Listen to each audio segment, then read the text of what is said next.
We gather videos and information from the web, and if you stick around, we are going to share it with you. So stay tuned for news and updates.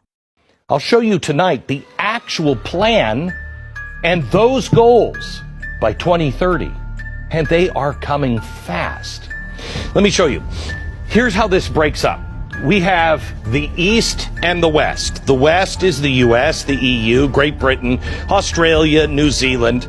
Then we have these institutions like the WEF, the World Economic Forum, the UN, the IMF, the World Bank. SWIFT is one of the tools that they use to be able to cripple their opposing side. And then you have the corporations, things and stuff and finance. Okay? That's our army. The army of the West. Public-private partnerships. That is the West getting in bed with corporations and finance and government. And they mix it all up, and it's a new style of government. The Axis power is the East. They don't mind nationalizing everything. It's Russia, China, Iran, Turkey, Saudi Arabia. Their organizations, BRICS, the Shanghai Co-op Organization, which is trying to now dethrone the dollar, the cross-border interbank payment system, which is now their answer to SWIFT. You have OPEC, Huawei, TikTok, and really everything that is in the arsenal. All of the oil companies in Russia, all of the companies in China, they all really belong to China because they've been nationalized. Here we'll have some private ownership of giant corporations, but it'll be a public-private partnership. And I just thought of something. Axis, this would also be the Axis. There's an Axis and Axis power because nobody's fighting for freedom. Both sides want to control the land, control the food supply in great detail, control energy, control finance, and your dollar, your money. They will control all of that, which basically adds up to controlling you. You are the allied force. And there are people like you all over the world, farmers all over the world that are speaking out.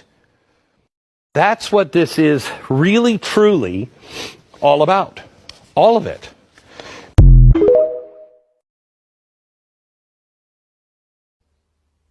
Over the past few years, we have created a highly secure, highly trusted, and highly efficient public digital infrastructure. Our digital payments ecosystem has been developed as a free public good. This has radically transformed governance, financial inclusion, and ease of living in India. As you are meeting in Bangalore, the technology capital of India, you will have first-hand experience of how Indian consumers have embraced digital payments. In fact, during our G20 presidency, we have created a new system. This allows our G20 guests to use India's path-breaking digital payment platform, UPI. As you make use of it and experience its ease of use, you will understand why Indian consumers have adopted it so willingly. Examples like UPI can be templates for many other countries too. We would be happy to share our experience with the world. And the G20 can be a vehicle for this. Excellencies, I once again thank you all for your participation in this important meeting and wish you all the best for very productive and successful discussions. Thank you. FedNow service work?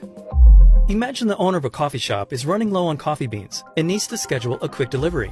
She places an order and the coffee bean company sends her a request for payment. She responds to the request for payment and pays for the coffee beans right then and there through an app from her credit union, which uses the FedNow service. Once she initiates the payment, her credit union screens the payment and sends an ISO 20022 compliant payment message, either directly or through a service provider to the FedNow service over the Federal Reserve's FedLine network. The FedNow service instantly validates the payment message and passes it along to the coffee bean supplier's bank. In real time, the supplier's bank confirms to the FedNow service that it intends to accept the payment, and the FedNow service debits and credits the master accounts of both the shop owners and the coffee bean supplier's financial institutions or the master accounts of their correspondents. The FedNow service also immediately sends a payment message with an advice of credit to the supplier's bank and notifies the shop owner's credit union that settlement is complete. Finally, the supplier's bank credits the supplier's account in near real time, making the funds available. The supplier's bank will have the option of sending a confirmation to the shop owner's credit union that the payment has been posted to the supplier's account, providing the coffee shop owner with certainty that the payment was received. This is not financial advice, and by any means you should not take any advice from us. We have no financial background. This channel is strictly fun-based. So stay along for the ride, and if you like what you see, be free to like and subscribe.